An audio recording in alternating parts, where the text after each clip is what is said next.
First, the story hook. A sudden blast, the tremor felt kilometers away, emergency sirens, and the world watching in shock. That's how this story begins. Hello everyone, welcome back to the Strike Point Media channel. Please subscribe and like my videos. Today, we dive deep into the Crimean Bridge explosion, what really happened, how it unfolded, and what implications this event carries. Over the next few minutes, I'll guide you through every twist and turn, giving you an inside look at the exterior, interior, performance or impact, safety features or lack thereof, unique selling points, yes.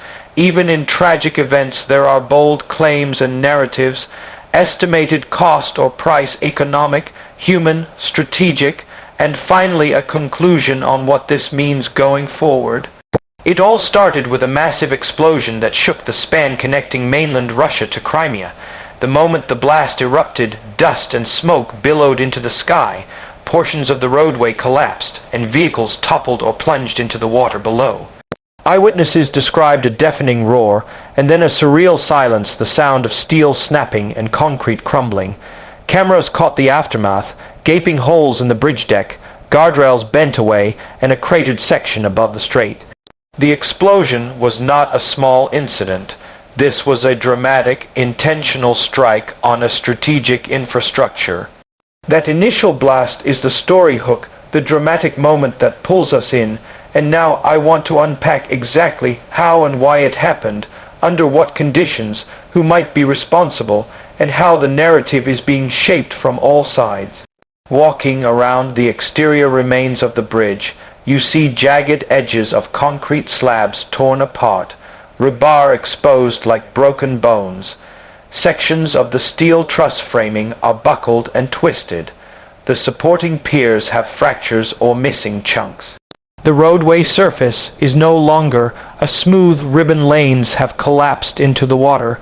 Fissures spider out from the explosion site, and entire spans of the deck have fallen away. On the upstream side, the water churns with debris, chunks of asphalt and concrete floating among mangled guardrails, broken vehicles, and twisted metal. The lighting infrastructure, street lamps, barriers, many are bent or dangling, some fallen into the chasm. The bridge's outer appearance is now one of chaos and destruction. Yet, amid that destruction, there are parts that survived. Sections further from the blast look intact. Some approach roads remain standing, and certain piers away from the epicenter are still upright, albeit shaken. The contrast between the ruined zone and surviving segments is sharp. From a distance, observers capture photos of smoke rising above gaps, while ships below navigate slowly to avoid debris. In satellite and drone footage, you can see the asymmetry. The explosion was localized but powerful, and the bridge now stands as a wounded structure. The surrounding shoreline, approach ramps, protective barriers, and security installations also show signs of damage or shock. Cracked asphalt, toppled fences, shattered guard posts. There's also an aura of tension. Military vehicles and cranes swarm the vicinity, security perimeters established, and repair crews mobilizing under guard. Now let's turn to the interior, and by interior, in this context, I mean what was inside or beneath the surface. The structural guts, the utilities, the subterranean conduits, and the traffic flow that once coursed across the bridge. Beneath the roadway, inside the steel girders and concrete supports, there are reinforcing bars, longitudinal and transverse beams, load-bearing trusses, tension rods, expansion joints, drainage pipes, electrical cables, communications lines, and lighting conduits. In the blast zone, many of those elements have ruptured, rebar snapped, internal beam flanges sheared off, expansion joints blown apart, and internal cavities blown open. The utilities running under or alongside the roadway, power cables, fiber optic cables, surveillance wiring are severed or scorched, In some interior compartments, insulation and protective casings are burned away, wires hang in exposed loops, and containment panels are torn. Internal support braces meant to distribute load have failed or collapsed.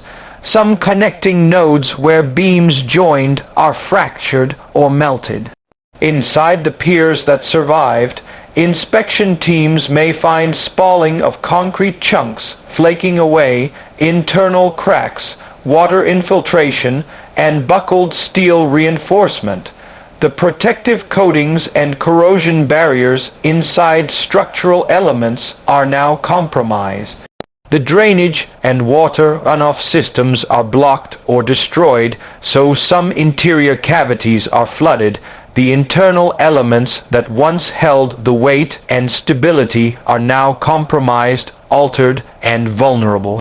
Moreover, tunnels or passages within the approach structures, if any had inspection walkways or service passages, likely have debris, twisted metal, dust, and collapse zones. In short, the interior of what was functioning infrastructure is now a tangled wreck beneath the appearance of collapse above. Turning now to performance, in the sense of how the bridge functioned before, and how the explosion has affected its performance or operational capacity. Prior to the strike, the Crimean Bridge, also known as the Kerch Strait Bridge, was a key artery linking Russia to the annexed peninsula of Crimea. It carried tens of thousands of vehicles per month, passenger cars, trucks, freight, as well as a rail line. It was designed to endure harsh weather, sea conditions, seismic stress, and heavy traffic loads. Its performance metrics included traffic throughput, load, bearing capacity, structural endurance, and strategic redundancy. After the explosion, the performance has been catastrophically degraded. The destroyed section is unusable, traffic is cut off. The structural integrity of the remaining spans is under question. Authorities likely shut the entire bridge or restricted traffic for inspection. Even in segments away from the blast, vibrations and shock waves may have induced microcracks, fatigue, stress, and alignment issues. The bridge can no longer serve its core functions: movement of goods, people, military logistics, until repairs or reconstruction. In terms of resilience, the bridge's ability to absorb damage was overwhelmed. The performance of alternative routes, ferries, bypass supply lines will be taxed.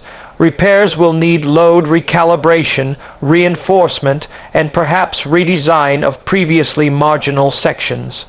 In short, performance has gone from optimal throughput to zero in the damaged zone and uncertain in the rest. Now safety features what protections existed, how well they functioned, and where they failed.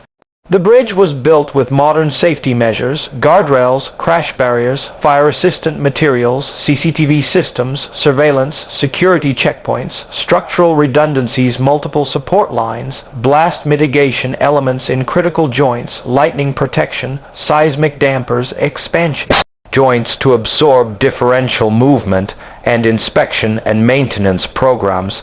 In principle, the designers may have anticipated certain sabotage or explosive risk and included some countermeasures, e.g.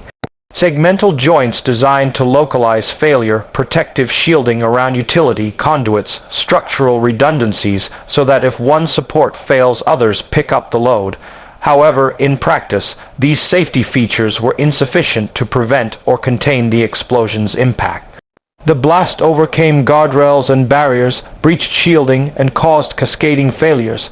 CCTV and surveillance probably captured disturbance, but might have been too late to prevent the detonation. Security checkpoints and patrols may have detected suspicious activity, but evidently failed to prevent infiltration or placement of an explosive device.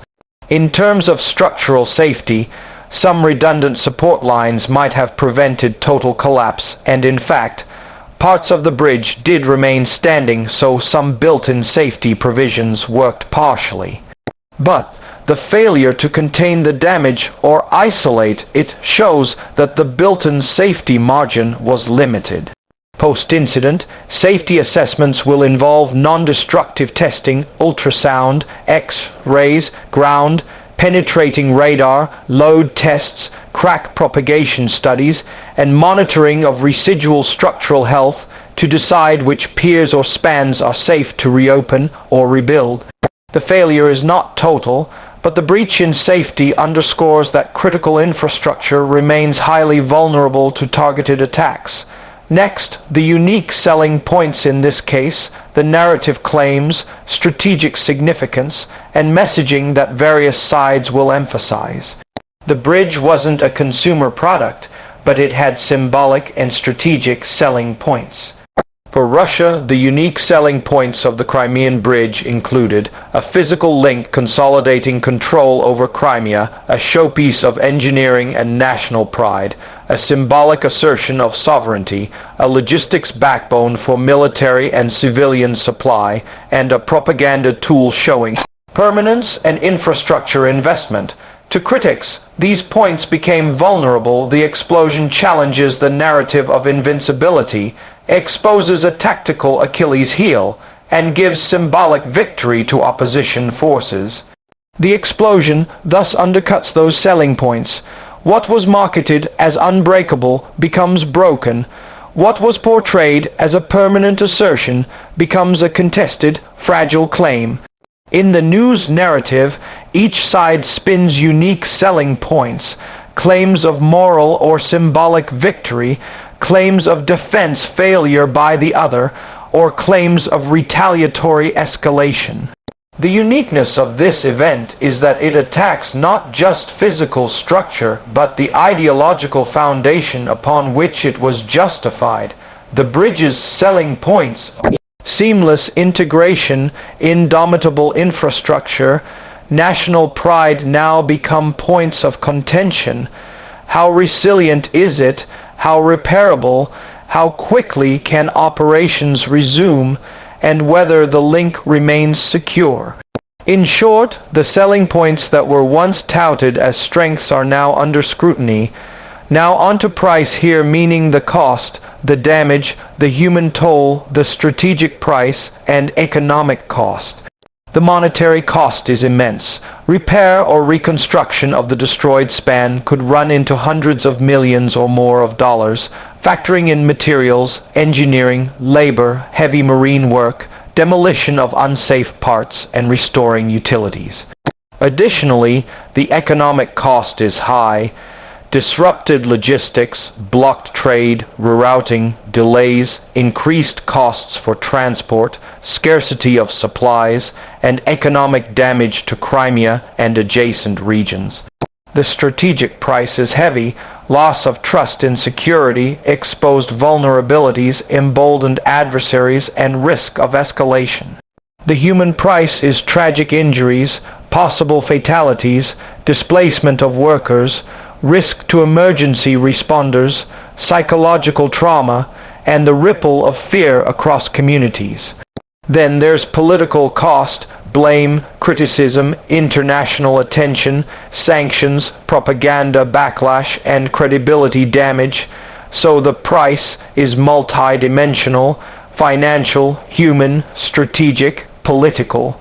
It may take years to absorb and recover from. The longer the bridge remains impaired, the greater the accumulating cost. Finally, the conclusion: what do we take away from this?